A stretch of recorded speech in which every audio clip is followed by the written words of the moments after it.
Assalamualaikum warahmatullahi wabarakatuh. Innal hamdalillah nahmaduhu wa nasta'inuhu wa nastaghfiruh wa na'udzu billahi min shururi anfusina wa min sayyiati a'malina. Man yahdihillahu fala mudilla lahu wa man yudlil fala hadiya lahu. Wa asyhadu an la ilaha illallah wahdahu la syarika lahu wa asyhadu anna Muhammadan abduhu wa rasuluh. Qala Allah Ta'ala fi kitabihil karim, ya ayyuhalladzina amanu taqullaha haqqa tuqatih wa la tamutunna illa wa antum muslimun. Wa qala ta'ala, ya ayyuhalladzina amanu taqullaha wa qulu qawlan sadida yuslih lakum a'malakum wa yaghfir lakum dhunubakum. ومن يطع الله ورسوله فقد فاز فوزا عظيما. أما بعد. Sebelumnya saya berterima kasih kepada panitia dan terutama Ustadzun Al-Fadhil Ustadz Muhammad Al-Fisham. Beliau kakak kelas di Madinah. Sebetulnya saya nggak enak nih ada beliau, karena beliau lebih senior dari sisi umur dan ilmu. Seharusnya beliau yang paling berhak duduk di sini sebetulnya. Iya. Cuman karena beliau yang minta, ya gimana ya.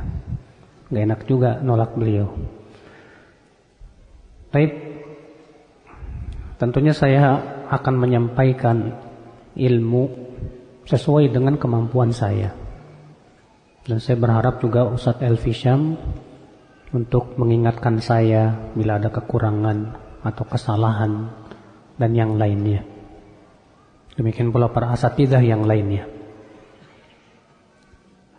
Pembahasan kita pada pagi hari ini yaitu tentang kisah seorang sahabat yang mulia, Pak.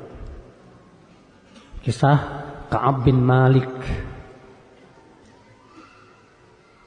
Di mana kisah ini mungkin sebagian antum pernah membaca atau mendengarnya.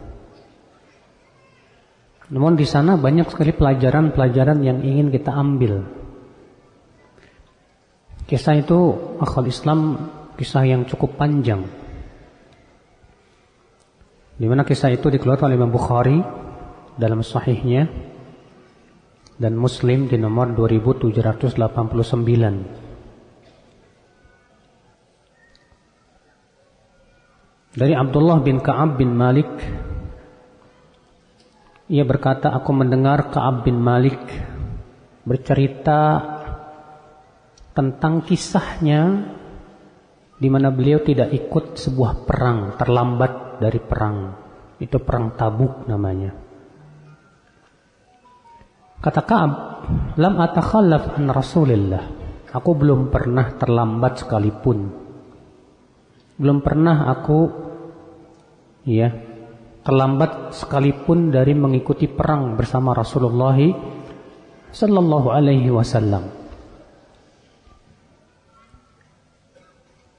Kata beliau, illa fi ghazwati Tabuk, kecuali di perang Tabuk. Qira'anni qad takhallaftu fi ghazwati Badr wa lam yu'atib ahadun takhallafa anhu. Namun aku juga tidak ikut perang Badar. Namun saat itu perang Badar tidak diwajibkan. Dan orang yang tidak ikut perang Badar pun juga tidak dicela oleh Rasulullah sallallahu alaihi wasallam. Karena perang Badar itu, Pak, tujuan Rasulullah keluar bersama kaum muslimin bukan untuk perang, tapi untuk mencegat iring-iringan Quraisy dan mengambil harta yang mereka ambil di Mekah. Tapi ternyata qadarullah malah dihadapkan kepada pasukan yang lengkap, sehingga akhirnya terjadilah perang Badar dan kisahnya masyhur. Iya. Kata beliau, walaqad syahidtu ma'a Rasulullah sallallahu alaihi wasallam lailatal aqabah hina tawathaqna 'alal Islam. Dan aku termasuk orang yang menyaksikan Bai'atul Aqobah. Bai'atul Aqobah itu terjadi saat Rasulullah SAW masih di Mekah. Dan itu terulang 2 kali. Bai'at Aqobah pertama dan Bai'at Aqobah yang kedua. Wa ma uhibbu anna li biha mashhada badrin. Bagiku perang Badar itu tidak lebih besar daripada mengikuti Bai'atul Aqobah. Walaupun perang Badar itu lebih masyhur di kalangan manusia, kata beliau. Wa kana min khabari, adapun ceritaku, kenapa waktu itu aku terlambat dan tidak ikut. Anni lam akun qad aqwa wala aisar minni. Saat itu belum pernah aku diberikan oleh Allah kekuatan dan kemudahan. Wallahi ma jama'tu qablaha rahilatain qat hatta jama'tuhuma fi tilkal ghazwah. Belum pernah, kata beliau, aku memiliki 2 kendaraan dalam perang manapun juga, kecuali pada waktu itu. Maksudnya Ka'ab, ya. Saat itu Ka'ab diberikan oleh Allah banyak kemudahan, kekuatan, kenikmatan, ya. Walam yakun Rasulullah SAW yuridu ghazwatan illa warra bi ghairiha. Biasanya Rasulullah SAW kalau ingin perang itu beliau tauriyah. Apa itu tauriyah? Tauriyah itu Pak, mengucapkan kata-kata yang seakan-akan maknanya A, tapi maksudnya apa? B. Itu namanya tauriyah. Dan tauriyah dalam Islam boleh kalau dibutuhkan saja. Contoh tauriyah gimana? Contoh misalnya Nabi Ibrahim waktu bersama siapa? Sarah. Dan Sarah itu istri Nabi Ibrahim, wanita tercantik di dunia. Rupanya terdengarlah kepada Raja Babylon, Namrud, bahwa ada wanita yang sangat cantik rupawan. Dan Namrud ini kebiasaannya kalau mendengar ada perempuan cantik, diambil. Rupanya diambil Sarah. Tapi sebelum diambil, Nabi Ibrahim berkata kepada Sarah, kalau kamu ditanya siapa aku, bilang, huwa akhi, dia saudaraku. Jangan bilang dia suamiku, sebab kalau kamu bilang aku suamimu, dia pasti bunuh aku. Nah, kata-kata dia saudara aku itu tauriyah namanya. Maksudnya saudara seiman. Demikian pula ketika Nabi Ibrahim menghancurkan patung-patung, Pak, disisakan yang paling besar. Kemudian Nabi Ibrahim ditanya, siapa yang menghancurkan patung ini? Kata Nabi Ibrahim, fa'alahu kabiruhum hadha. Yang melakukan ini yang besar ini. Maksudnya Nabi Ibrahim kejempol. Ya. Sehingga ini tidak dianggap dusta, tidak. Namanya tauriyah. Di zaman Khalifah Ma'mun, banyak ulama ditangkapi, Pak, dan dipaksa mengatakan Al-Quran itu makhluk. Di antara ulama yang ditangkap Imam Ali Ibnul Madini, gurunya Imam Bukhari. Maka Ali Ibnul Madini disuruh mengatakan Al-Quran makhluk. Apa kata Ali Ibnul Madini? Aku bersaksi bahwa Al-Quran, Taurat, Injil, dan Zabur, 4 ini makhluk. Maksudnya Imam Ali yang makhluk itu 4 ini.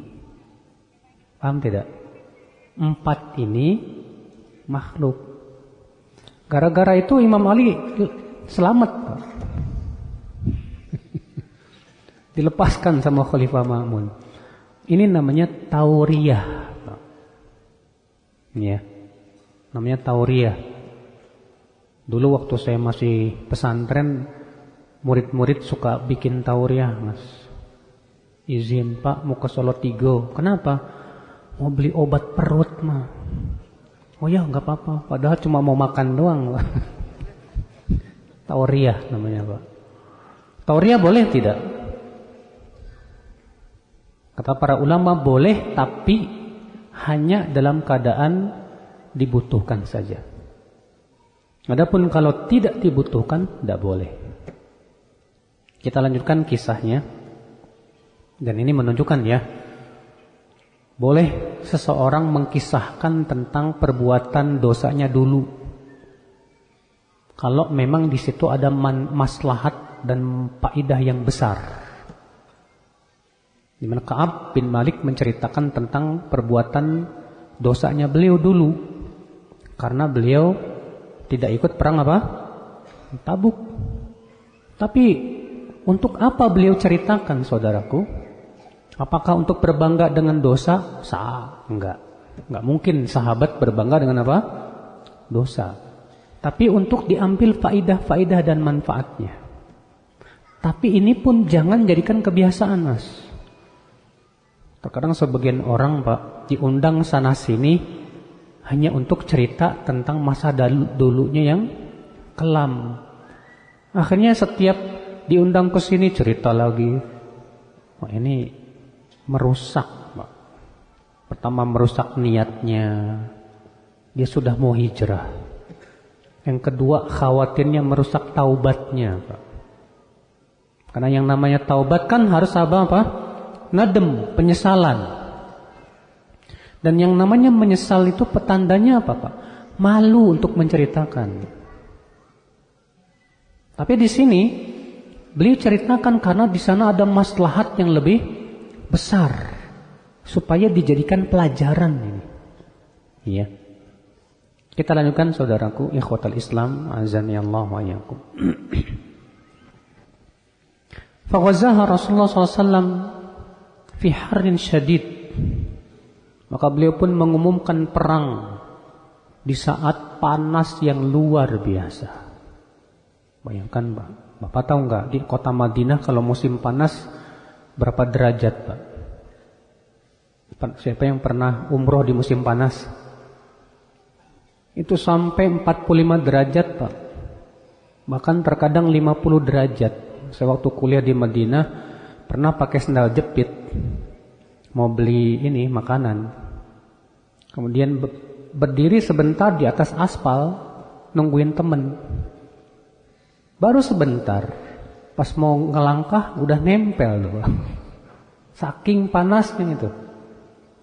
Bayangkan ya, luar biasa. Di sini Rasulullah SAW mengumumkan perang di masa sangat panas sekali. Masya Allah. Ujian banget ini, ya. Wastaqbala safaran ba'idan, dan perjalanannya sangat jauh. Wastaqbala adadan katsiran, dan musuh akan menghadapi musuh yang jumlahnya sangat besar. Sudah musim panas, perjalanannya jauh, musuhnya jauh lebih besar. Bayangkan, kalau kita yang imannya Senin Kemis gini, Pak, mana mau? Ogah. Ya, disitulah ujian, Pak. Kita lanjutkan. Fajalla lil muslimina amrahum liyata'ahabu uhbata ghazwihim.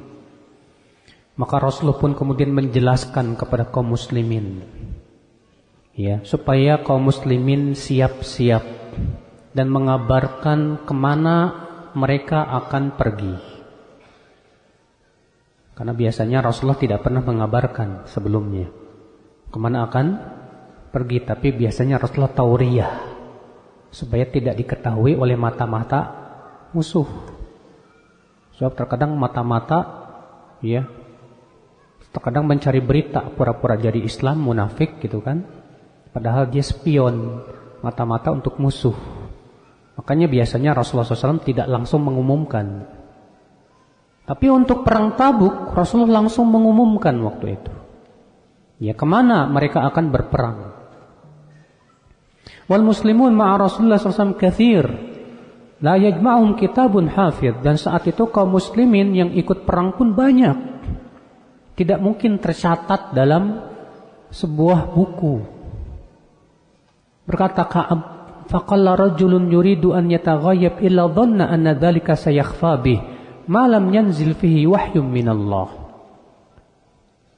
Kalaulah ada orang yang tidak ingin ikut saat itu, kemungkinan besar Rasulullah tidak tahu. Karena saking banyaknya yang daftar untuk apa? Perang. Kecuali kalau Allah turunkan wahyu yang memberitahunya. Wa ghaza Rasulullah SAW tilkal ghazwah hina tabatis thimar wadh-dhilal. Dan Rasulullah SAW mengumumkan perang itu bertepatan dengan musim buah lagi. Kalau memang di Saudi itu Pak, yang namanya pohon kurma rata-rata berbuahnya di musim apa? Panas. Ya. Makanya ketika kisah Maryam itu, di mana Maryam mau melahirkan, kemudian Allah menyuruh Maryam untuk apa? Menggoyangkan pohon kurma, jatuhlah rutub. Itu biasanya rutub itu Pak munculnya di bulan apa? Agustus. Bukan Desember. Iya. Makanya banyak para ahli sejarah mengkritik ya orang yang mengatakan Nabi Isa dilahirkan di bulan Desember. Aneh kata mereka. Bagaimana tidak? Karena pada waktu itu kurma basah sedang apa? Sedang ranum-ranumnya. Dan itu biasanya di musim panas. Sedangkan Desember itu di musim apa? Dingin. Ya. Nah ini saudaraku sekalian. Kita lanjutkan. Rasulullah SAW mengumumkan perang bertepatan dengan musim buah. Fa'ana ilaiha as'ar. Dan aku lebih condong kepada buah-buahan itu. Bayangkan, udah tinggal nunggu metik ini, mau panen istilahnya Pak.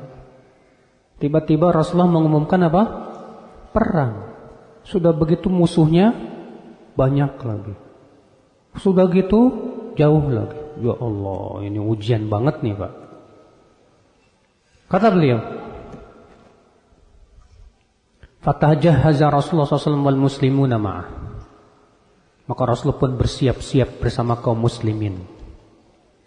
Wa tafiqtu aqdu likai atajahhaz mah. Aku pun pulang untuk siap-siap.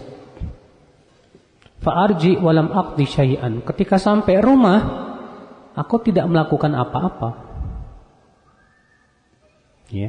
Wa aqulu fi nafsi, lalu aku berkata, ana qadir ala dzalik idza aradtu. Aku mampu kok.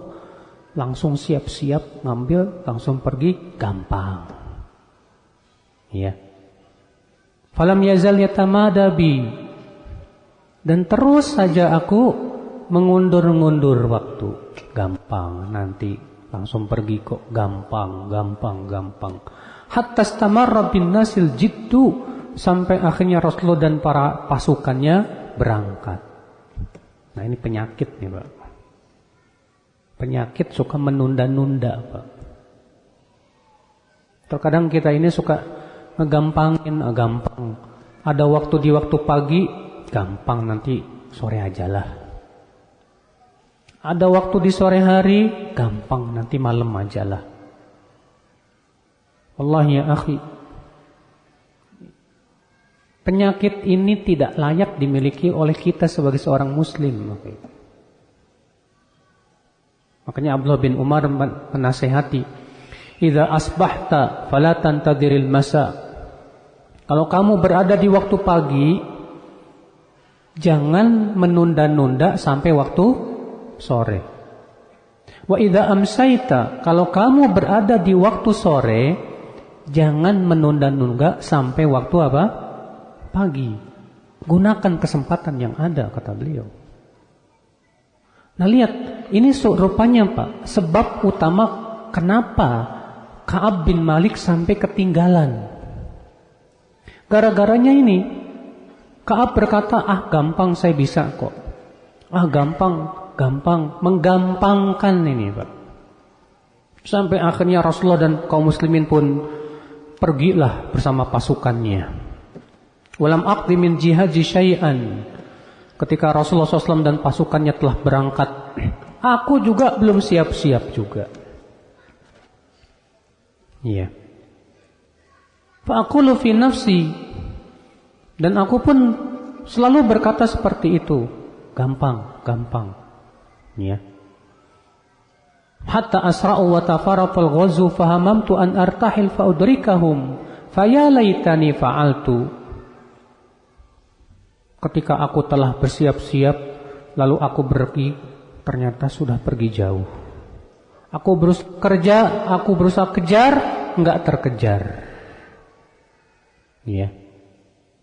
Andaikan, kata beliau, saat itu aku segera pergi, baru nyesal. Nah inilah, akhi, jadikan ini pelajaran buat kita, Pak. Jadikan pelajaran, yaitu jangan sampai kita menjadi orang yang tertipu oleh angan-angan. Nanti gampang.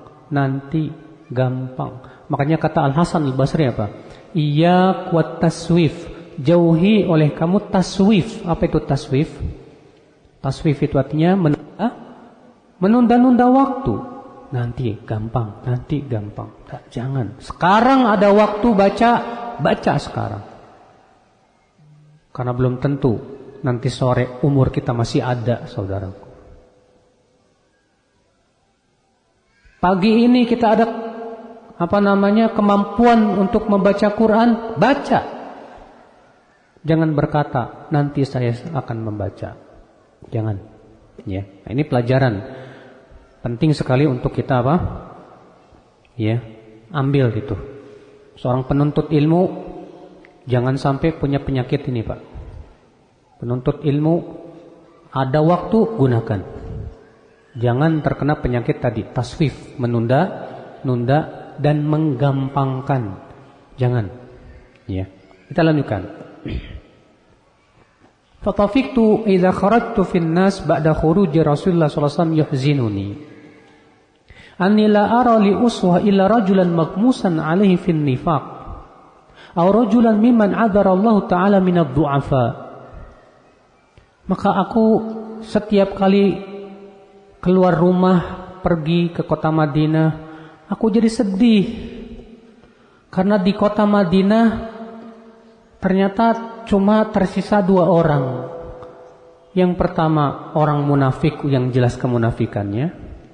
Yang kedua orang-orang yang diberikan oleh Allah uzur karena sakit atau tua renta. Sementara Ka'ab bin Malik seorang pemuda yang kuat. Sedih beliau, aduh. Ya, ikhwatal Islam. Memang demikian saudaraku ya. Seorang mukmin itu biasanya akan sedih ketika ia terluput dari sebuah kebaikan. Rasulullah SAW bersabda, "Man sarrathu hasanatuh wa asa'athu sayyi'atuh fahuwa mu'min." Siapa yang merasa gembira dengan amalan solehnya dan merasa susah dan sedih dengan amalan keburukannya, maka itu tandanya dia seorang mukmin. Kalau bapak nyesel, kok tadi malam saya nggak tahajud, aduh, di hati bapak ada rasa nyesel, itu artinya bapak mukmin, masya Allah. Iya, kita lanjutkan, Pak.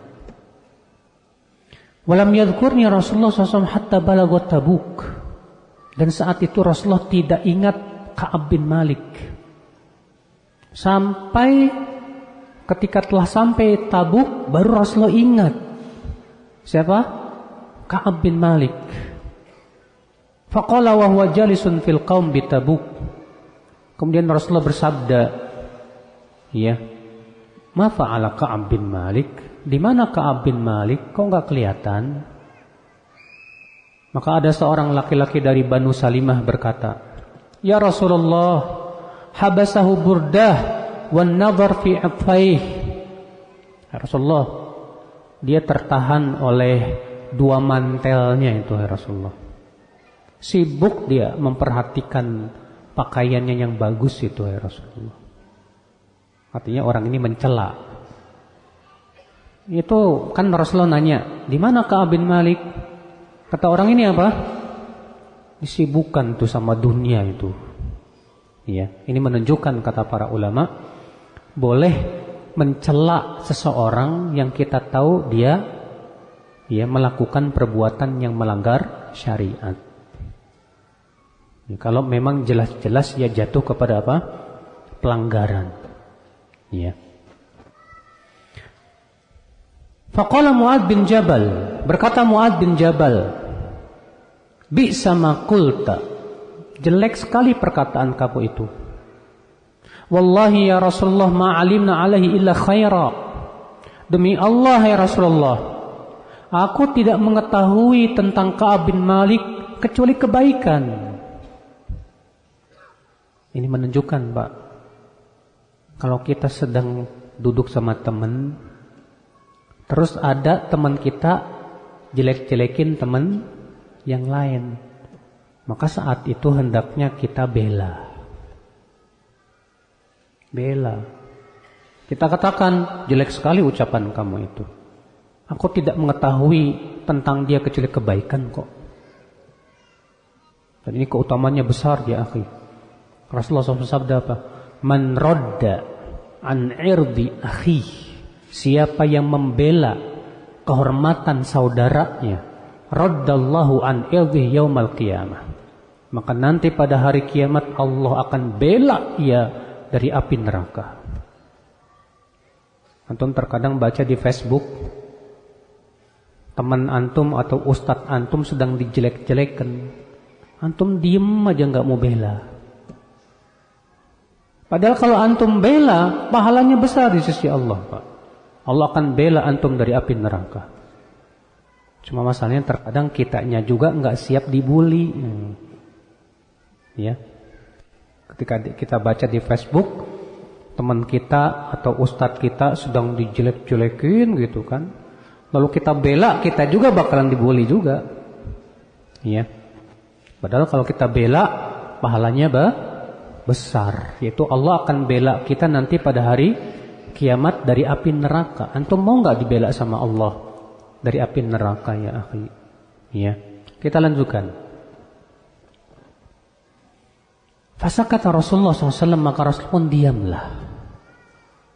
Dan diamnya Rasulullah menunjukkan itu boleh. Kata para ulama, diamnya Rasulullah tidak mengingkari, itu menunjukkan hukumnya apa? Boleh. Fabainahu ala dzalika ra'a rajulan mubyaddan yazulu bihi sarab. Ketika Rasulullah sedang dalam keadaan seperti itu, tiba-tiba Rasulullah melihat seorang laki-laki dari kejauhan berwarna putih. Faqala Rasulullah SAW, maka Rasulullah bersabda, kun Aba Khaythama. Sepertinya itu Abu Khaythama. Fa'idha huwa Abu Khaythama al-Ansari. Dan ternyata benar, beliau adalah Abu Khaythama al-Ansari. Wa huwa alladhi tasaddaqa bisa'id tamar hina lamizahul munafiqun. Siapa Abu Khaythama? Abu Khaythama ini, Pak, orang yang dibuli oleh orang munafik gara-gara bersedekah dengan satu sak kurma. Apa kata orang munafik? Ente dikit banget sedekahnya, Allah nggak butuh sama sedekah ente. Iya, memang begitu Pak. Orang munafik itu kerjaannya suka apa? Ngeledek orang yang berbuat ketaatan. Ngelihat orang berjenggot, apa? Kayak kambing itu. Ngelihat orang pakai celana di atas mata kaki, banjir. Padahal banyak tuh yang pakai celana sepaha, Pak. Banjirnya lebih dalam tuh, Pak. Memang begitu, Pak. Ya. Kita lanjutkan, saudaraku. Qala Ka'ab, berkata Ka'ab, melanjutkan ceritanya. Falamma balagani anna Rasulullah SAW qad tawajjaha qafilan min Tabuk hadarani bathi. Ketika sampai kepadaku berita bahwa Rasulullah telah dalam perjalanan pulang ke Madinah, saat itu aku sedih banget, galau, bingung nih. kalau Rasulullah SAW ternyata bertanya kepadaku kenapa aku tidak ikut, apa alasanku? Wah, galau nih. Siapa? Ka'ab bin Malik ini, saudaraku sekalian. Atafiktu atadzakkarul kadzib. Maka saat itu aku berpikir, apa aku berdusta aja apa ya? Udah ada niat pengen apa? Dusta. Fa aqul bima akhruj min sakhatihi ghadan wa asta'inu ala dzalik bi kulli dzira'in min ahli. Lalu aku berkata, bagaimana aku bisa selamat dari kemarahan Rasulullah besok ya? Maka aku segera bermusyawarah dengan orang-orang yang punya pendapat dari keluargaku. Ya. Falamma qila inna Rasulullah sallallahu alaihi wasallam qad atalla qadiman zaha 'anil batil. Ketika aku mendengar Rasulullah telah datang ke kota Madinah, tiba-tiba hilang niatku untuk berdusta. Hilang niatku untuk apa? Berdusta. Hatta araftu anni lam anju minhu bi syai'in abadan. Dan aku yakin aku tidak mungkin selamat dari Rasulullah sallallahu alaihi wasallam. Fa ajma'tu sidqah, maka aku berniat udahlah saya mau jujur aja sama Rasulullah seadanya. Aku akan sampaikan. Wa asbaha Rasulullah sallallahu alaihi wasallam qadiman. Wa kana idza qadima min safarin bada'a bil masjid. Maka di pagi hari Rasulullah pun masuklah ke kota Madinah. Memang kebiasaan Rasulullah begitu, Pak. Rasulullah itu enggak pernah pulang safarnya pas malam hari, Pak. Rasulullah bahkan melarang umatnya jangan mendatangi keluargamu di malam hari.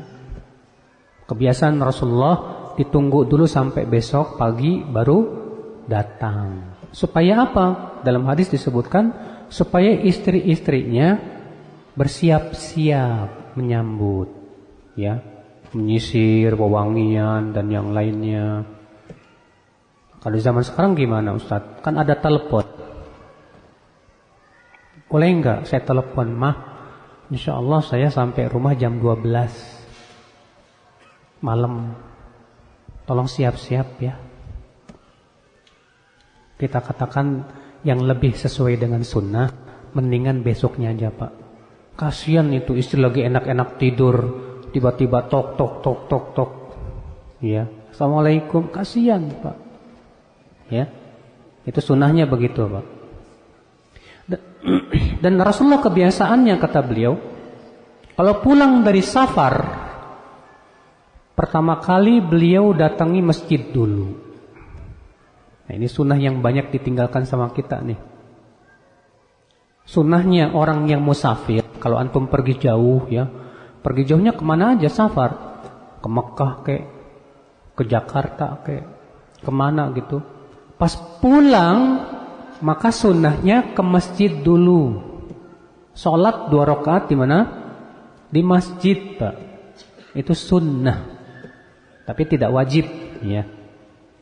Faraka'a fihi rak'atain, lalu Rasulullah pun salat 2 rakaat di masjid.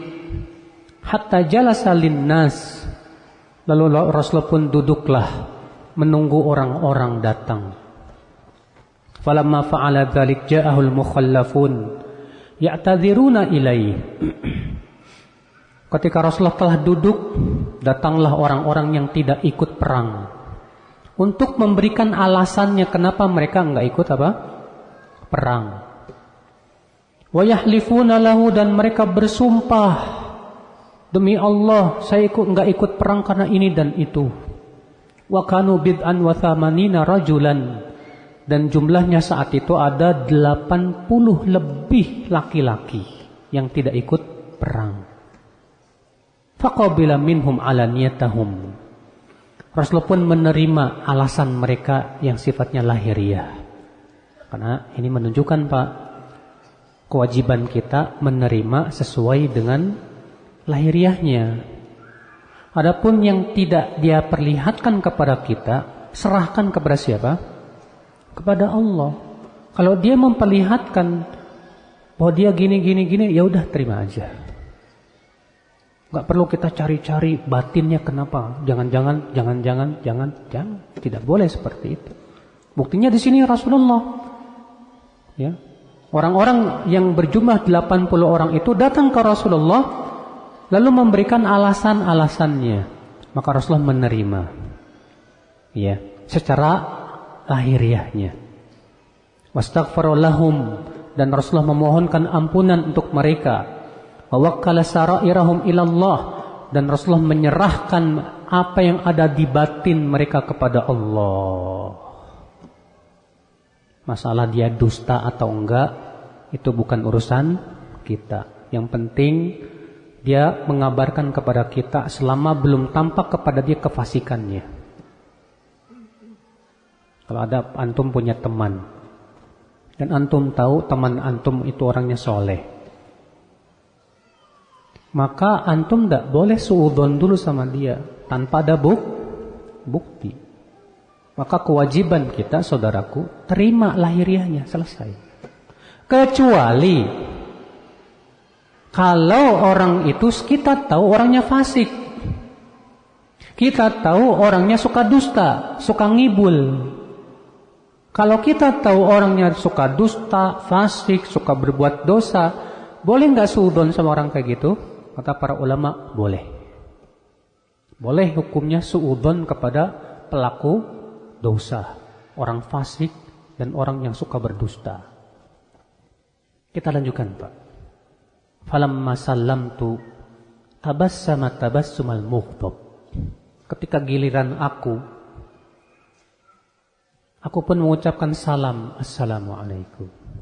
Maka Rasulullah pun tersenyum, tapi tersenyumnya senyum marah, Pak. Gimana ya senyum marah? Pernah ngeliat nggak orang senyum tapi kelihatan marah gitu? Ya. Tsumma qala, ta'al. Rasulullah bersabda, kemari. Fajitu amshi hatta jalastu baina yadayhi. Aku pun berjalanlah sehingga aku pun duduk di hadapan Rasulullah sallallahu alaihi wasallam. Faqala li, ma khallafak? Lalu Rasulullah bersabda kepadaku, apa alasanmu sehingga kamu tidak ikut perang? Alam takun qad ibta'ta dhahrak? Bukannya kamu sudah punya uang, punya harta? Ya. Faqultu ya Rasulullah, inni wallah law jalustu 'inda ghairik min ahli dunya la ra'aitu anni sa'akhruju min sakhati bi'udran laqad utitul jadal. Demi Allah ya Rasulullah, kalaulah yang ada di hadapanku ini bukan engkau, aku pastikan orang itu tidak akan marah lagi kepadaku, karena aku ini diberikan oleh Allah kepandaian bicara. Ya. Walakinnani wallah laqad alimtu la in haddathtuka al-yawm haditha kadhbin tarda bihi anni la yushikanna Allah yuskhituka alai. Akan tetapi demi Allah ya Rasulullah, aku yakin kalau hari ini aku berdusta kepadamu, kamu akan ridho kepadaku, tapi Allah akan marah kepadaku. Ya, kalau orang beriman begini, Pak. Kita lanjutkan. Kata beliau, wa in haddatsuka bihaditsa sidqin tajidu alayya fihi inni la arju fihi uqballah. Tapi kalau aku berkata jujur, aku yakin engkau marah kepadaku ya Rasulullah. Tapi aku berharap mudah-mudahan kesudahan yang baik di sisi Allah untukku. Masya Allah. Ini keimanan, Pak. Ya. Perhatikan, kalau aku berdusta engkau ridho kepadaku, tapi Allah murka kepadaku. Kalau aku jujur engkau marah kepadaku, tapi aku berharap mudah-mudahan Allah berikan kepadaku jalan keluar. Ini mukmin. Terkadang kita, Pak, ingin selamat dari kemarahan orang, tapi menghalalkan segala cara. Nah, mukmin itu yang dia pikirkan bagaimana Allah ridho kepada dirinya, Pak. Walaupun manusia marah, gak masalah. Asal Allah ridho. Bagi seorang mukmin keridhaan Allah segala-galanya, sudah. Kita lanjutkan, Pak. Wallahi ma kana li min udhr. Demi Allah ya Rasulullah, aku enggak punya alasan apa-apa. Wallahi ma kuntu qad atwa aqwa wala aisar minni hina takhallaftu anka. Demi Allah ya Rasulullah, saat aku tidak ikut itu, tidak pernah aku lebih kuat badanku, tidak pula lebih mudah rezekiku dari saat itu ya Rasulullah. Masya Allah, jujurlah. Siapa? Ka'ab bin Malik. Faqala Rasulullah SAW, maka Rasulullah SAW bersabda, amma hadza faqad sadaq. Adapun orang ini dia sudah jujur. Faqum hatta yaqdiyallahu fika. Silahkan kamu pergi sampai Allah putuskan untukmu. Ya. Wasara rijalun min Bani Salimah fattaba'uni. Lalu ada beberapa orang dari Banu Salimah ngikutin aku dan berkata, wallahi ma alimnaka adnabna dzamban qabla hadza. Laqad ajista fi an la takuna i'tadzarta ila Rasulullah sallallahu alaihi wasallam bima tadzar ilahil mukhallafun. Demi Allah, kamu sudah melakukan kesalahan besar. Kenapa kamu tidak berdusta aja kayak mereka? Setan datang nih, Pak. Ya. Memang demikian, Pak. Ketika kita mau berbuat kebaikan, ada aja setan dari kalangan jin dan manusia apa? Menggoda, Pak. Ya. Waqad kana kafika dzambaka istighfaru Rasulullah SAW. Padahal kan kamu lihat, mereka yang memberikan alasannya saja diterima sama Rasulullah, sudah gitu dimohonkan ampunan lagi sama Rasulullah. Kan itu udah cukup. Dimohonkan ampunan sama Rasulullah. Apa enggak cukup kamu? Masya Allah. Ini namanya syubhat. Ini namanya apa? Syubhat. Kalau iman kita lemah, biasanya mudah terkena apa? Syubhat ini. Ya. Fa wallahi ma zalu yu'annibunani hatta aradtu an arji'a ila Rasulullah sallallahu alaihi wasallam fa ukadzibu nafsi. Demi Allah, mereka terus saja menyalah-nyalahkan aku sampai aku berniat mau balik lagi ke Rasulullah dan berdusta. Masya Allah, hampir tergoda. Iya. Terkadang kita mau pergi nuntut ilmu, teman-teman datang, yuk kita kesini. Terkadang kita ambil, ya deh nanti deh menuntut ilmunya gampang, ya. Akhirnya tergoda. Demikian memang, ya. Selalu ada ujian ketika kita melakukan apa? Ketaatan. Ya, kita lanjutkan. Tsumma qultu lahum, hal laqiya hadza ma'i min ahad? Ada enggak selain aku yang serupa denganku? Yang enggak ikut perang tapi enggak punya alasan. Lalu mereka berkata, ada 2 orang laki-laki juga. Persis dia mengatakan seperti yang kamu katakan. Siapa keduanya itu? Kata mereka, yang pertama Murarah bin Ar-Rabi Al-Umari, dan yang kedua Hilal bin Umayyah Al-Waqifi. Fadzakaru li rajulain salihain qad syahida badran fihima uswah. Di mana 2 orang ini juga ternyata orang soleh yang pernah ikut perang Badar. Famadaitu hina dzakaruhum li. Ketika aku tahu ada 2 orang yang kayak aku, udah aku enggak jadi balik lagi ke Rasulullah sallallahu alaihi wasallam. Ternyata Pak, terkadang Pak, adanya teman itu menguatkan kita. Makanya ini pentingnya punya teman. Ketika enggak ada teman, katanya kita jadi kebingungan, kolab nih. Tapi ketika ada teman, loh sama dong. Ya udahlah, biarin aja. Iya. Wa naha Rasulullah SAW an kalamina ayyuhath thalathah min baini man takhallafa anhu fajtanabana an-nas aw taghayyaru lana. Maka Rasulullah pun mengumumkan, jangan mengajak bicara 3 orang itu. Siapa itu? Ka'ab bin Malik, siapa lagi? Murarah bin Ar-Rabi' dan Hilal bin Umayyah. Yang tidak boleh ngajak bicara itu orang itu. Artinya Rasulullah memberikan sanksi kepada 3 orang itu, Pak. Akibat nggak ikut perang, yaitu jangan diajak bicara, jauhi mereka. Sehingga dijadikan dalil oleh para ulama, Pak.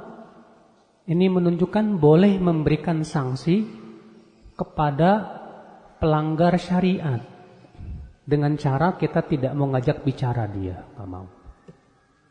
Misalnya antum melihat ada orang yang senangnya mabuk-mabukan dan yang lainnya, udahlah ini orang ya tidak mau mengikuti syariat, pada udah dinasehatin, akhirnya antum putuskan saya nggak mau bicara sama dia.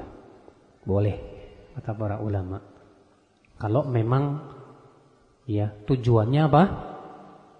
Kita ingin memberikan sanksi kepada dia supaya dia sadar. Ya, boleh saja. Baik, kita lanjutkan saudaraku.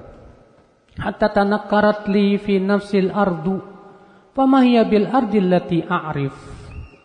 Sehingga aku merasa terasing di negeriku sendiri. Aku seperti bukan tinggal di negeriku dan di tanah airku, karena orang-orang menjauhiku, tidak mau bicara sama aku. Falabithna ala dzalika 50 lailah. Dan itu berlangsung 50 hari. 3 orang ini dicuekin, Pak, secuek-cueknya, enggak diajak bicara sama sekali. Fa amma sahibai fastakana wa qa'ada fi buyutihima yabkiyan. Adapun 2 temanku itu, Murarah dan Hilal, mereka selalu tinggal di rumah dan menangis. Wa amma ana fakuntu asyabbal qaum wa ajladahum. Sedangkan aku orang yang paling muda dan paling kuat di antara mereka. Fakuntu akhruju fa ashhudus shalah ma'al muslimin. Aku tetap salat bersama Rasulullah SAW di Masjid Nabawi. Ya, walaupun orang-orang tidak mengajak bicara beliau tetap aja salat. Wa atubu fil aswaq wa la yukallimuni ahadun. Aku pergi ke pasar, tidak ada seorang pun yang mau ngajak bicara aku. Bayangin coba, Pak. Kalau antum digituin, aduh, puyeng banget ya. Iya. Wa ati Rasulullah SAW fa usallim alaih. Aku mendatangi Rasulullah lalu aku ucapkan salam. Wa huwa fi majlisi ba'da shalah, dan beliau waktu itu setelah selesai salat di atas tempat duduknya. Fa aqulu fi nafsi hal harraka syafatahi bi raddis salam amla. Lalu aku berkata dalam diriku, mudah-mudahan Rasulullah membalas salamku. Apakah beliau menggerakkan bibirnya untuk membalas salamku? Sama usalli qariban minhu wa usarikun nadhar. Lalu aku sholat di samping Rasulullah sengaja dan mencuri pandangan Rasulullah. Ini menunjukkan boleh bergerak dalam sholat untuk kebutuhan, boleh, Pak. Iya. Makanya kan disebutkan dalam hadis Rasulullah SAW pernah bergerak dalam sholat untuk kebutuhan. Rasulullah pernah sedang sholat menghadap ke pintu. Lalu Aisyah mengetuk pintu. Maka Rasulullah maju, dibuka pintunya, mundur lagi. Boleh? Boleh. Dengan syarat gerakannya tidak terlalu banyak. Kalau banyak, maka batal sholatnya, Pak. Ya. Kita lanjutkan.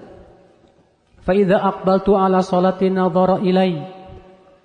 Wa idza tafattu nahwahu a'rada anni. Apabila aku sedang sholat, ya, Rasulullah melihat kepadaku. Dan kalau aku melihat ke Rasulullah, Rasulullah berpaling dariku. Hatta idza tala dzalika alayya min jafwatil muslimin, masyaitu hatta tasawwarat jidar haid Abi Qatadah wa huwa ibnu ammi wa habbun nasi ilayhi. Sehingga panjanglah waktu terhadapku. Sikap kaum muslimin yang seperti itu gak enak banget. Sehingga suatu ketika aku memanjat dinding rumah Abu Qatadah, ia anak pamanku dan orang yang paling aku cintai. Lalu aku ucapkan salam kepadanya. Fa wallahi ma radda alayya salam. Demi Allah, dia tidak menjawab salamku. Faqultu lahu ya Aba Qatadah, anshuduka billah, hal ta'lamuni uhibbu Allah wa rasulah. Hai Abu Qatadah, aku minta tolong jawab dengan nama Allah. Apa kamu tidak tahu, kamu yakin gak sih aku ini masih mencintai Allah dan Rasulnya loh? Fasakat. Abu Qatadah diam. Ya karena memang para sahabat diperintahkan Rasulullah jangan mengajak bicara. Masya Allah.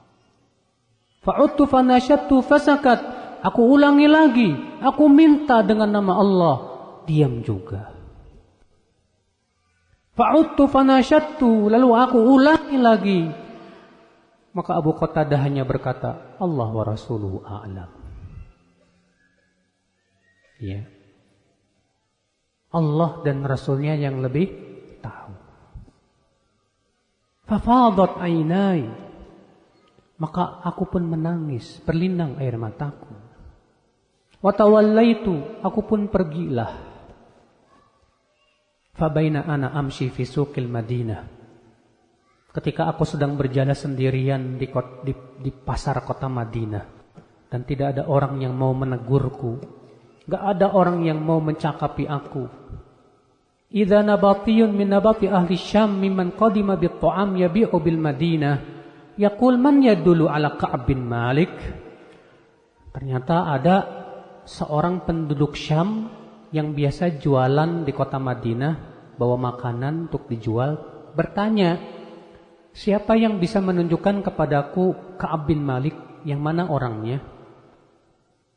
Fatafiqan nas yushiruna lahu ilai, maka orang-orang pun berisyarat kepadaku. Tuh, yang itu.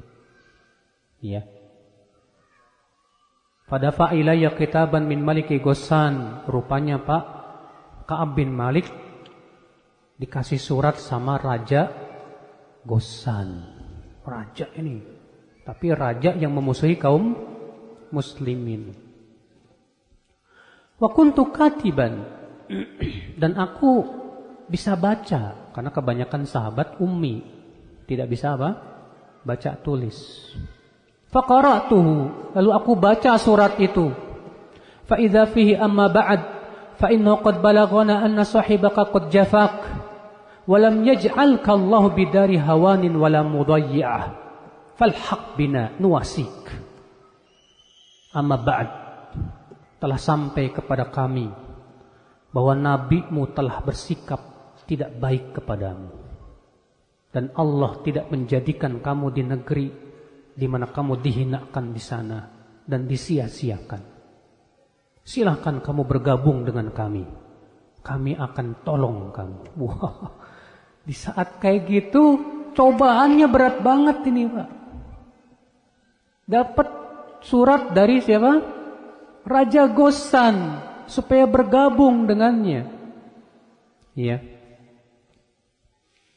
Apa kata Ka'ab? Hadhihi aidan minal bala. Ini ujian. Nah, itu mukmin itu paham Pak, sadar dan mengetahui ujian. Karena mukmin itu punya ilmu. Makanya setiap kita harus paham sesuatu itu ujian atau bukan. Sebab kalau kita nggak paham, kita seringnya terkena itu Pak. Contoh aja, banyak di antara kita yang tidak sadar bahwa HP itu ujian. Ya kan? Sehingga akhirnya hidupnya habis buat HP. WhatsAppan, Facebookan, TikTokan, habis. Dia tidak paham, tidak sadar kalau itu ujian. Ujian. Tapi kalau kita sadar, ini ujian nih, hati-hati nih. Hati-hati saya nih. Maka Ka'ab bin Malik ketika dapat surat itu langsung berkata, ini juga ujian. Fatayammamtu bihat tanur fasajartuha. Lalu aku pergi ke kompor, lalu aku bakar surat itu. Hatta idza madat arba'una minal khamsin. Sehingga ketika telah lewat 40 hari, wastalbatsal wahyu, dan wahyu belum juga turun. Idza Rasulullah SAW ya'tini, tiba-tiba ada utusan Rasulullah datang kepadaku dan berkata, Inna Rasulullah SAW ya'muruka an ta'tazil imra'atak. Rasulullah menyuruh supaya kamu meninggalkan istrimu, bukan menceraikan. Ya. Fakultu utalliquha amma da af'al. Maksudnya apa? Aku ceraikan atau gimana? La bal i'tazilha fala taqrabannaha. Tidak. Tapi tinggalkan, jangan dekati dia. Lalu Rasulullah pun mengirim kepada 2 temanku juga sama. Maka aku pun berkata kepada istriku, ilhaqi bi ahlik. Pulanglah kamu ke keluargamu. Iya. Dan kata-kata pulanglah kamu ke keluargamu, kalau tidak ada niat cerai, bukan cerai. Tapi kalau niatnya cerai, jatuh talak. Antum misalnya marah sama istri, pulang saja ke rumah bapakmu, dan niat antum cerai, dan antum sadar itu, jatuh talak 1. Kenapa? Karena ini namanya talak yang tidak sharih dan membutuhkan kepada apa? Niat. Ya. Kita lanjutkan, akhi. Kemudian faja'at imra'atu Hilal bin Umayyah. Datanglah istrinya Hilal bin Umayyah kepada Rasulullah SAW dan berkata, "Hai Rasulullah, Hilal bin Umayyah itu sudah tua, hai Rasulullah. Dia tidak punya pembantu, hai Rasulullah. Apa boleh aku membantunya?" Ya. Kata Rasulullah, boleh, tapi jangan sampai dia mendekatimu.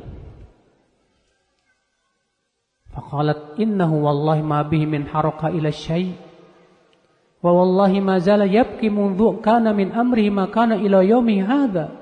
Hai Rasulullah, demi Allah, semenjak di hari pertama dia enggak pernah mendekatiku, hai Rasulullah.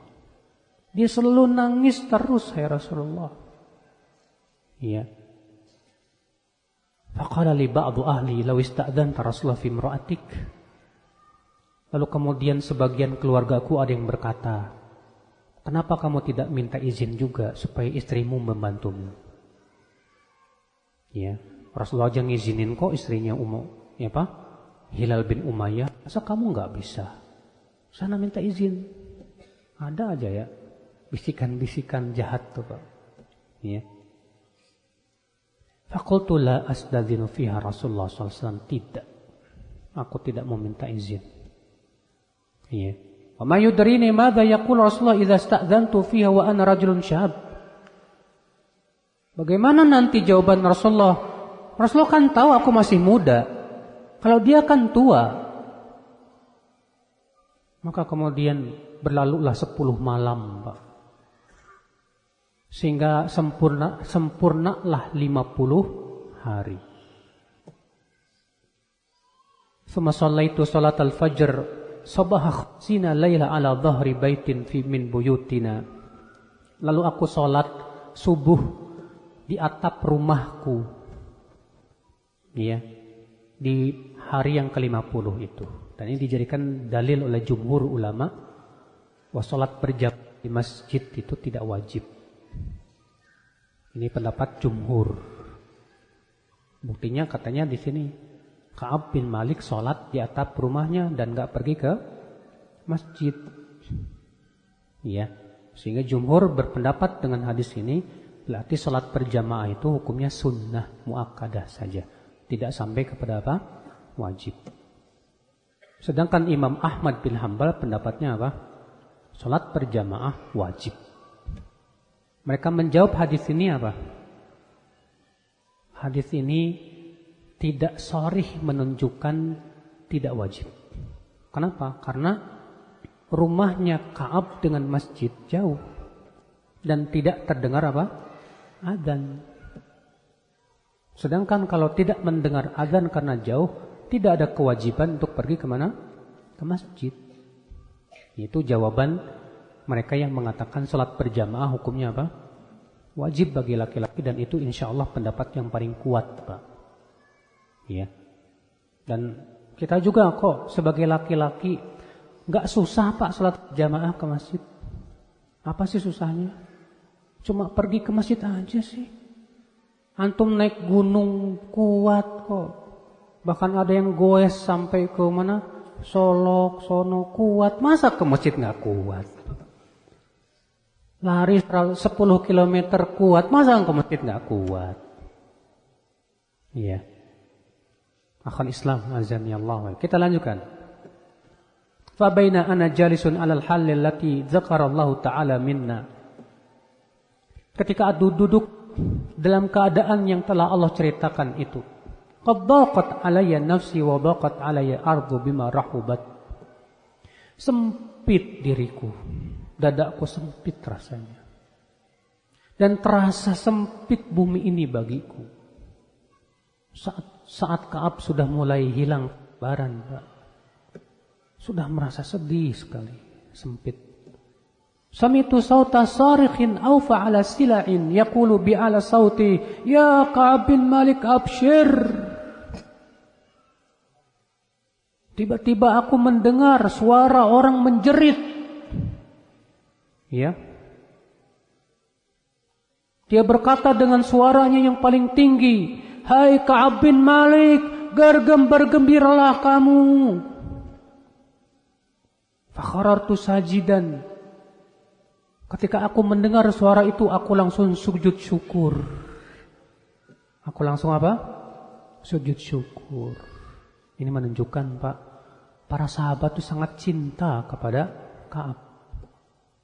Sampai ketika mereka tahu Ka'ab sudah diterima taubatnya, mereka berlomba-lomba, Pak, memberikan kabar gembira kepada siapa? Ka'ab. Bergembiralah hai Ka'ab, kamu Masya Allah sudah diberikan taubat oleh Allah subhanahu wa ta'ala. Maka Ka'ab bin Malik pun sujud syukur. Itu menunjukkan, Pak, disyariatkannya sujud syukur ketika kita mendengar berita yang menggembirakan kita. Ya. Wa araftu annahu qad jaa faraj. Aku pun tahu, ya, bahwa telah datang jalan keluar. Fa'adana Rasulullah SAW an-nas bitawbatillahi azza wa jalla alaina hina shalla salat al-fajri. Fadhahaba an-nasu yubashirunana. Rupanya setelah salat subuh, Rasulullah mengumumkan bahwa 3 orang itu sudah diterima taubatnya oleh Allah. Ya. Maka orang-orang pun berlarian pergi memberikan kabar gembira kepadaku. Ini menunjukkan, Pak, disyariatkan kita memberi kabar gembira kepada seorang muslim. Kasih dia, kasih kaum muslimin kabar gembira, akhi. Ya. Subhanallah. Bayangkan, Pak, Ka'ab bin Malik baru diterima taubatnya setelah 50 hari. Sementara kita berbuat dosa seenaknya lalu taubat. Ya akhi, memang kita wajib yakini bahwa Allah pasti memberikan apa? Taubat. Tapi Allah akan melihat kesungguhan kita dalam taubat, Pak. Terkadang kita taubat digoda dengan berbagai macam godaan supaya balik lagi kepada dosa. Kalau kita memang jujur dalam taubat kita, insya Allah tidak akan tergoda. Ya, Masya Allah, akhal Islam. Fadhahaba qibala ya sahibaya mubashirun. Dan orang-orang pun pergi kepada 2 temanku juga memberikan kabar gembira. Waraqadha rajulun ilayya farasan wa sa'a sa'in min aslam qibali wa awfa 'alal jabal. Fakana saut asra' minal faras. Ada lagi orang yang naik kuda, Pak, ya, untuk memberikan kabar gembira. Ada lagi yang lari, dan adalah suara lebih cepat sampai daripada kuda. Subhanallah. Sampai para sahabat saking gembiranya diterima siapa? Taubatnya 3 orang ini sampai berlomba-lomba. Ada yang naik kuda, ada yang lari, ada Masya Allah, subhanallah. Lihat persaudaraan kaum muslimin di zaman Rasulullah Sallallahu Alaihi Wasallam. Demikian, Pak. Ya, luar biasa. Falamma ja'ani alladhi sami'tu sawtuhu yubashshiruni naza'tu lahu thawbi fakasautuhu ma iyyahu yubashrah. Maka orang yang pertama kali datang kepadaku memberi kabar gembira, langsung aku cabut bajuku untuk aku hadiahkan kepada dia. Ya. Padahal kata beliau, aku enggak punya baju selain itu. Iya. Wasta'artu thawbain falabistuhuma wantalaqtu atamam Rasulullah SAW. Aku pun pinjam ke tetanggaku baju. Aku pun pergilah kepada Rasulullah sallallahu alaihi wasallam. Yatalaqani an-nas faujan yuhanni'unani bit-taubah. Orang-orang pun kemudian menyalami aku satu persatu, memberikan kabar gembira, kamu sudah diberikan taubat oleh Allah. Masya Allah, luar biasa. Wa yaquluna li litahnika taubatullah alaik. Selamat, kamu sudah diberikan taubat oleh Allah. Berarti itu boleh, Pak. Masih selamat sama teman yang bertaubat kepada Allah. Kita tahu nih teman taubat hijrah. Kita datang langsung berikan kabar gembira. Masya Allah ya akhi, selamat antum udah hijrah, udah taubat. Masya Allah. Ya. Kita lanjutkan. Hatta dakhaltul masjid. Aku pun kemudian masuklah ke masjid. Fa'idha Rasulullah SAW jalisun hawlahun nas. Ternyata Rasulullah sedang duduk di sekelilingnya manusia. Faqama Talha bin Ubaidillah yuharwil hatta safahani wa hanna'ani. Berdirilah Talha bin Ubaidillah. Dia berjalan cepat sampai ia menyalami aku dan mengucapkan selamat kepadaku. Wallahi ma qama rajulan muhajirina ghairuh. Demi Allah tidak ada kaum muhajirin yang berdiri selain dia. Fakana Ka'ab la yansaha li Talha. Semenjak itu Ka'ab tak pernah lupa kepada Talha itu. Masya Allah. Memang demikian mukmin, Pak. Mukmin itu enggak pernah melupakan orang yang pernah berbuat baik kepada dirinya. Kalau kita sama orang yang sering berbuat baik lupa. Tapi kalau sama orang yang berbuat buruk ingat terus. Ya enggak? Ini si fulan dulu nih, pernah nyakitin hati saya nih. Tapi yang berbuat baik sama kita enggak pernah ingat. Seharusnya mukmin itu, Pak, kebalik. Mukmin itu tak pernah lupa kepada orang yang pernah berbuat baik kepadanya dan melupakan orang yang pernah berbuat salah kepadanya. Udahlah, dimaafkan saja, lupakan kesalahan dia. Iya. Kita lanjutkan, saudaraku. Qala Ka'ab, falamma sallamtu ala Rasulillah sallallahu alaihi wasallam, qala wa huwa yabruku wajhuhu minas surur, abshir bi khairi yaumin marra alaika mudh waladatku ummuk. Ketika aku mengucapkan salam kepada Rasulullah, maka Rasulullah pun terlihat wajahnya berseri-seri. Ya, karena gembira, maka Rasulullah bersabda, bergembiralah dengan sebaik-baik hari semenjak kamu dilahirkan oleh ibumu. Ini menunjukkan, Pak, hari terbaik bagi kita itu hari kita taubat kepada Allah. Itu hari yang terbaik. Makanya kalau antum ditanya, kapan harimu yang terbaik? Hariku yang terbaik, hari yang saat itu aku bertaubat kepada Allah dengan taubat yang nasuh. Ya.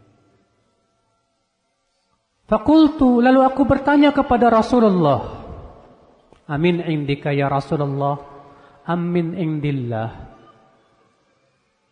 Ini dari engkau atau dari Allah ya Rasulullah? Masya Allah. Ini jiwa tauhid. Ini dari engkau atau dari Allah? Qala la, bal min indillah azza wa jal. Bukan dariku, kata Rasulullah. Ini dari Allah azza wa jal. Wa kana Rasulullah SAW idza surra istanara wajhu hatta ka'anna wajhahu qit'atu qamar. Wa kunna na'rifu dzalika min. Rasulullah kalau gembira, wajahnya itu bercahaya sampai-sampai bagaikan rembulan, dan kami mengenal itu. Falamma jalastu baina yadayhi qultu, ketika aku duduk di hadapan Rasulullah, aku berkata, ya Rasulullah, inna min taubati an khali' min mali sadaqatan ila Allah wa ila rasulih. Hai Rasulullah, sebagai rasa syukur saya kepada Allah yang sudah menerima taubat saya akan sedekahkan seluruh hartaku, hai Rasulullah, kepada Allah dan Rasulnya. Maka Rasul bersabda, amsik alaika ba'dha. Kamu tahan sebagian hartamu, itu lebih baik buat kamu. Artinya jangan semuanya apa? Disedekahkan. Fakultu ini umsiku sami ladzi bi Khaybar. Aku masih punya, hai Rasulullah, bagianku yang di Khaybar itu. Fakultu ya Rasulullah, inna Allah Ta'ala inama anjani bisidq. Hai Rasulullah, Allah menyelamatkan aku dengan jujur, hai Rasulullah. Iya. Wa inna min taubati alla uhaddits ila sidqan ma baqitu. Dan sebagai rasa syukur saya karena Allah telah terima taubat saya tidak akan pernah berdusta selama aku masih hidup, hai Rasulullah. Tak akan pernah lagi aku berdusta. Fa wallahi ma alimtu ahadan minal muslimin ablahu Allah Ta'ala fi sidqil hadits منذ ذكرت ذلك لرسول الله صلى الله عليه وسلم أحسن مما أبلاني الله تعالى.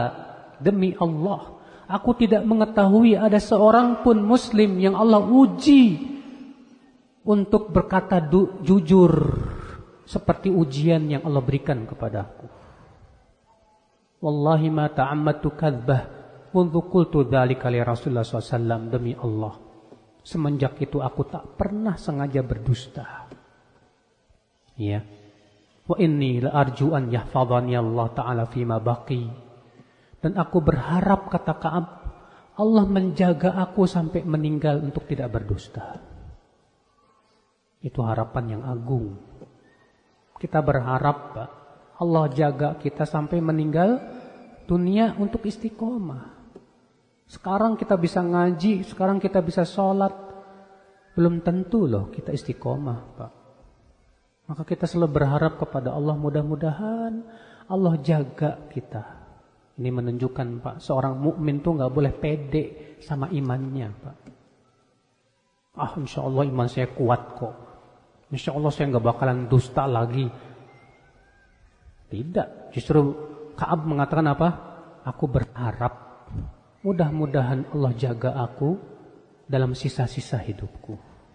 Itu mukmin, Pak. Ya. Fa'anzalallahu ta'ala, maka Allah pun turunkan firman-Nya. Laqad taballahu 'alan nabiyyi wal muhajirin wal ansar alladzina taba'uhu fi sa'atil usrah hatta balagha innahu bihim raufur rahim wa 'ala thalathati alladzina khulifu hatta idza dhaqat 'alaihimul ardu bima rahubat hatta balagha ittaqullah wa kunu ma'as sadiqin. Lalu Allah pun turunkan firman-Nya, sungguh Allah telah memberikan taubat kepada Nabi dan kaum muhajirin serta ansar yang mengikuti mereka di saat-saat yang sulit. Sampai firman Allah, sesungguhnya Allah maha kasih sayang kepada mereka, terutama kepada 3 orang yang tidak ikut. Sehingga bumi terasa sempit buat mereka. Sehingga kemudian Allah pun berikan taubat. Sampai firman Allah, maka bertakwalah kalian dan jadilah kalian menjadi orang-orang yang jujur. Berkata Ka'ab, wallah, ma an'ama Allahu alayya min ni'mah qad ba'da idh hadani Allahu lil Islam a'zam fi nafsi min sidqi Rasulullah SAW alla akuna kadzabtuhu. Demi Allah, tidak ada nikmat yang paling besar setelah hidayah kepada Islam dari nikmat aku berkata jujur kepada Rasulullah SAW saat itu. Ya. Fa ahlika kama halakal ladina kadzabu. Kalaulah saat itu aku berdusta, mungkin aku pun akan binasa, seperti halnya orang-orang yang binasa. Ya, innallaha ta'ala qad qala lil ladzina kadzabu. Karena Allah pun menurunkan ayatnya tentang orang-orang yang berdusta itu, Pak. Allah berfirman, sayahlifuna billahi lakum idzan qalabtum ilaihim litu'ridu anhum fa'aridu anhum innahum rijs wa ma'wahum jahannam jazaa'an bima kanu yaksibun. Mereka akan bersumpah kepadamu, hai Muhammad, memberikan alasan-alasan mereka ketika kamu pulang ke kota Madinah supaya kamu berpaling dari mereka. Maka berpalinglah kamu dari mereka. Mereka itu najis dan tempat mereka adalah neraka Jahannam sebagai balasan perbuatan mereka. Yahlifuna lakum litardau anhum fa in tardau anhum fa innallaha la yarda 'anil qaumil fasiqin. Mereka bersumpah agar kamu ridho kepada mereka. Jika kamu ridho kepada mereka, maka sesungguhnya Allah tidak ridho kepada orang-orang yang berbuat fasik gitu. Subhanallah. Ini nikmat yang sangat apa? Agung, saudara. Kisah yang penuh hikmah dari kisah Ka'ab bin Malik. Doen. Selesai, Pak. Ada pertanyaan enggak? Syukur-syukur enggak ada nih.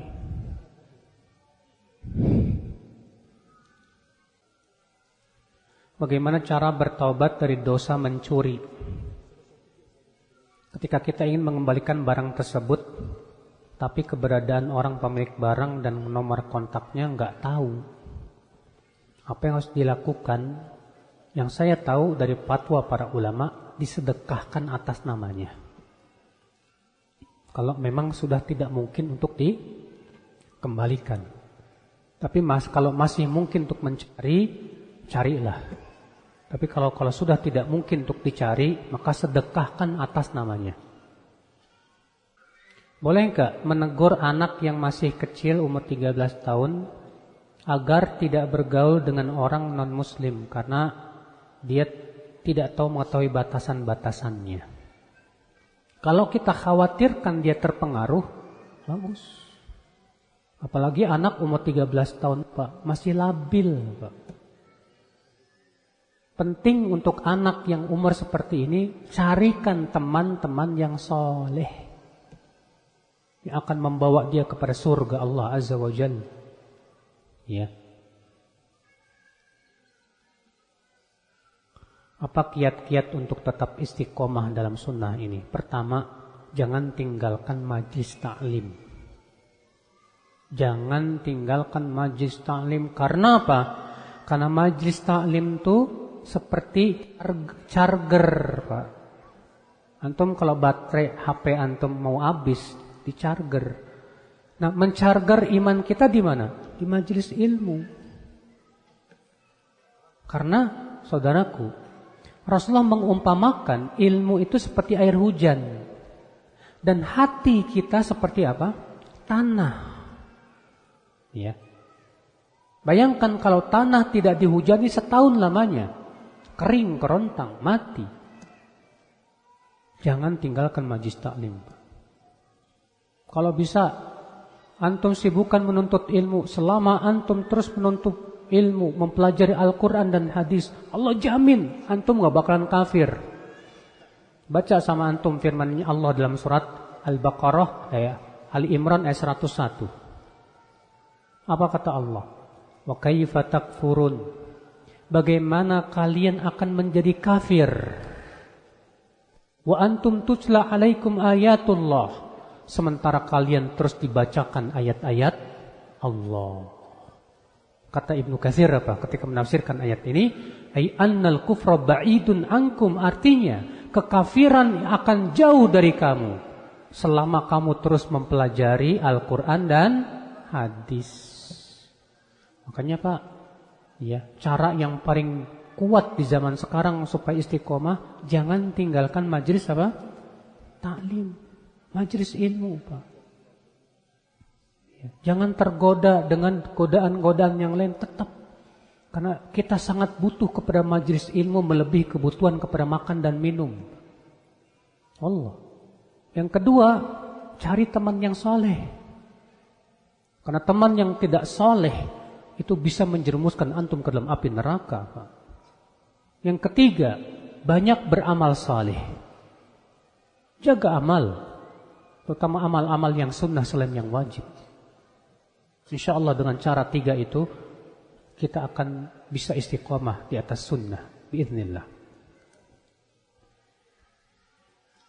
Bagaimana cara kita menumbuhkan rasa takut saat sendirian, Ustaz? Nah, ini memang Pak, sendirian nih banyak yang gagal. Di depan orang kelihatan takwa, pas sendirian boro-boro. Banyak di antara kita ketika sendirian berani buka maksiat. Ketika sendirian kita berani berbuat maksiat. Allah. Ini musibah memang. Caranya gimana dong? Di sini caranya yaitu kita harus yakin bahwa Allah selalu mengawasi kita di mana saja kita berada. Ingat, Allah melihat kamu. Ingat, kamu memang sendirian tapi malaikat pencatat amalmu bersamamu. Ingat. Dan yang kedua, ingat kematian, Pak. Gimana pas kamu berbuat maksiat, tiba-tiba malaikat maut datang menjemputmu. Mau nggak kira-kira kamu meninggal dalam keadaan seperti itu? Kalau nggak mau, tinggalkan. Banyak ingat kematian, saudaraku. Ya.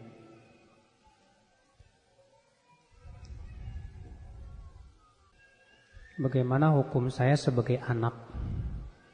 Orang tua susah sekali sholat. Sedangkan saya sudah ajak untuk sholat jamaah. Akhi, dakwahi akidahnya dulu. Pahamkan orang tuamu tentang Allah. Jadikan orang tuamu cinta dulu kepada Allah dan takut akan azab Allah. Makanya para nabi yang pertama kali dakwahkan apa? Tauhid, akidah. Kata Aisyah sebagian dalam Sahih Bukhari adalah yang pertama kali turun dari Al-Quran tentang surga dan neraka. Kalaulah yang pertama kali turun jangan mencuri, mungkin kami tidak akan meninggalkan apa? Pencurian. Dan kalaulah yang pertama kali turun jangan berzina, mungkin kami tidak akan meninggalkan perzinahan. Kenapa? Karena akidah belum muncul, saudaraku. Jadi dakwahkan dulu akidahnya. Kenalkan dia kepada Allah. Ingatkan bahwa dia makhluk Allah. Ingatkan tentang kematian supaya dia mau ingat atau takut. Ya.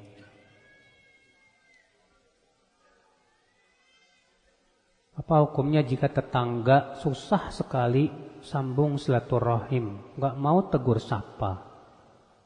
Sedangkan saya sudah sering menyapa dan datang ke rumahnya, tapi tidak mau melayani saya. Masya Allah, antum hebat. Ada seorang laki-laki datang ke Rasulullah dan berkata, Rasulullah, inna li qariban. Aku punya kerabat, asliluhu wa qata'ani. Aku berusaha menyambung silaturahim dengan dia, tapi dia malah memutuskan denganku. Aku berbuat baik sama dia, tapi dia malah berbuat buruk kepadaku. Gimana tuh ya Rasulullah? Apa kata Rasulullah?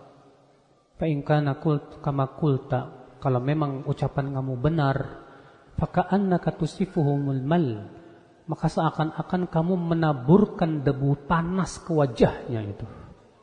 Wala yazalullahu 'alaika zahiran, dan Allah terus akan membantu kamu selama kamu terus berbuat baik kepada dia. Masya Allah. Ini hebat. Saya katakan antum hebat. Dia yang antum sapa, dia nggak mau nyapa. Antum bahkan datang, dia nggak mau layani, cuek. Tapi tetap aja antum seperti itu. Ajib antum, Masya Allah. Oleh pahala antum besar, akhi. Kalau bisa, ya sekali-kali datangnya bawa hadiah.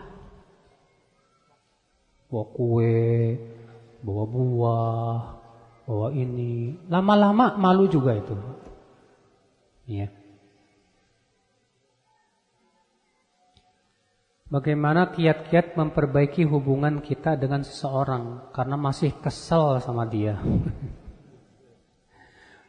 Kata Syekhul Islam Taimiyah dan juga dikatakan oleh Syekh Utsaimin rahimahullah, memperbaiki hubungan itu wajib dan memaafkan itu sunnah. Memperbaiki hubungan itu hukumnya apa? Wajib, sedangkan memaafkan itu hukumnya apa? Sunnah. Sementara kita kebalik, udah yang penting saya udah maafin deh, tapi maaf saya nggak mau memperbaiki hubungan. Salah. Justru yang wajib itu memperbaiki apa? Hubungan. Kecuali orangnya nggak mau berubah, tetap saja melakukan perbuatan yang menyakitkan. Ya udah, gimana lagi? Tapi kalau orangnya sudah berubah, tidak lagi melakukan itu, ya akhi, walaupun hati kita kesal, tetaplah bersikap baik kepada dia. Jaga hubungan dengan dia. Ya.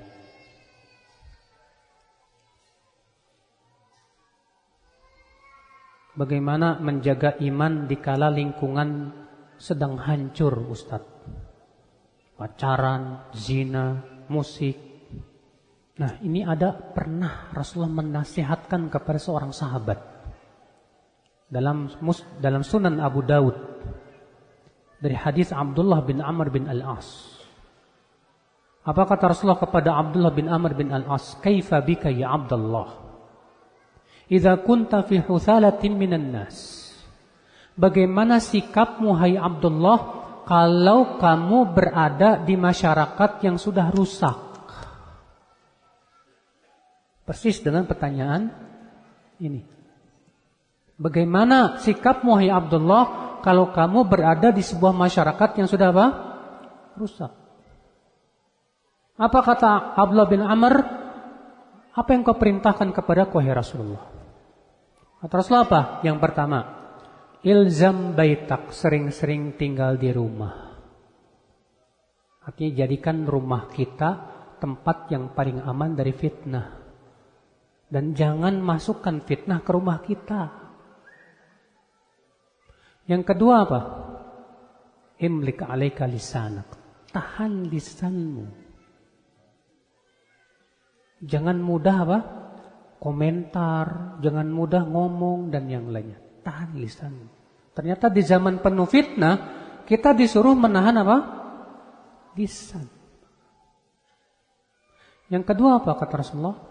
Khudh ma ta'rif wada' ma tunkir. Ambillah yang kamu lihat itu ma'ruf dan tinggalkan yang mungkar. Yang ketiga, yang keempat kata Rasulullah apa? Alaika bi khasati nafsik. Hendaklah kamu lebih memikirkan dosa-dosamu. Masya Allah. Di masyarakat sudah rusak, kita malah disuruh sama Rasulullah apa? Alaika bi khasati nafsik, kata Syekh Abdul Muhsin. Artinya hendaklah kamu lebih memikirkan kesalahanmu, dosamu, dan jangan kamu memikirkan dosa dan kesalahan orang lain. Jangan memikirkan aib orang lain. Ternyata ini nasihat Rasulullah kepada Abdullah bin Amr bin Al-As ketika berada di sebuah masyarakat yang sudah rusak.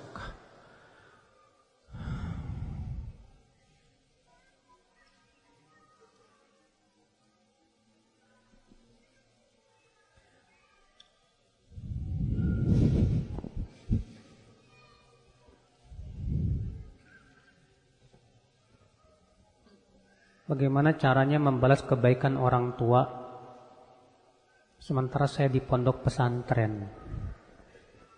Balas dengan cara kamu bersungguh-sungguh nuntut ilmu. Karena orang tuamu menyekolahkan kamu di pondok supaya kamu bersungguh-sungguh, supaya kamu jadi.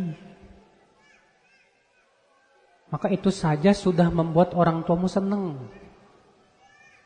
Maka kamu bersungguh-sungguh bahkan sampai kamu ranking di kelas, orang tuamu gembira, Masya Allah. Ternyata aku tidak sia-sia menyekolahkan anakku di pesantren. Buktikan kepada orang tuamu bahwa kamu seorang penuntut ilmu yang bersungguh-sungguh sesuai dengan keinginan orang tuamu. Allahu a'lam. Jika seorang suami yang selalu berbuat maksiat seperti judi, tidak memberi nafkah, Apakah yang harus dilakukan Ustadz jika suami ketika marah dia menyuruh untuk cari suami lagi? Kalau memang suamimu suka maksiat, judi, gak ngasih nafkah, udah cari suami lagi aja yang soleh. Minta cerai sama dia gak masalah, gak apa-apa. Karena pertama dia sudah pelaku maksiat, yang kedua dia tidak memenuhi hakmu sebagai seorang istri, maka ini jelas udzur syar'i seorang istri minta cerai. Udah minta cerai sama dia, maaf mas, saya tidak membutuhkan kamu lagi. Iya. Daripada kamu dibimbing sama suamimu ke neraka. Nah ini saudaraku sekalian, azanillah wa iyyakum. Bagaimana menyikapi karyawan yang sering berdusta, Ustaz, dan buat curang? Wah. Sepertinya yang bertanya ini seorang pemimpin yang kasih sayang, Mas. Walaupun dia sudah tahu berdusta dan berbuat curang masih aja belum dikeluarin. Tapi itu bagus kalau tujuannya ingin merubah dia. Caranya gimana? Caranya ajak ngaji. Demi Allah, kenapa dia suka berdusta dan curang? Karena tidak takut kepada Allah. Harus ditumbuhkan rasa takutnya kepada Allah. Demi Allah, kalau dia takut kepada Allah, dia tidak akan berani berbuat itu. Makanya coba, ya, kamu bilang ke dia, kamu kalau ikut pengajian, saya akan kasih hadiah sama kamu. Supaya semangat dulu, gak apa-apa kajian, yang penting ikut kajian dulu. Ya. Supaya masuk dulu iman di hatinya, Pak. Supaya dia mengenal Allah. Insya Allah kalau iman telah masuk di hatinya dan dia takut kepada Allah, gak usah antum suruh pun dia tidak akan berani lagi berbuat itu. Ya, demikian. Mohon maaf nih Pak, gak bisa lama-lama. Iya. Saya dari kemarin jalan-jalan mulu Pak sana sini, jadi capek. Iya. Terus mah saya juga kambuh. Semangat kemarin makan duren. Terus durennya enak banget, kambuhnya ya Allah.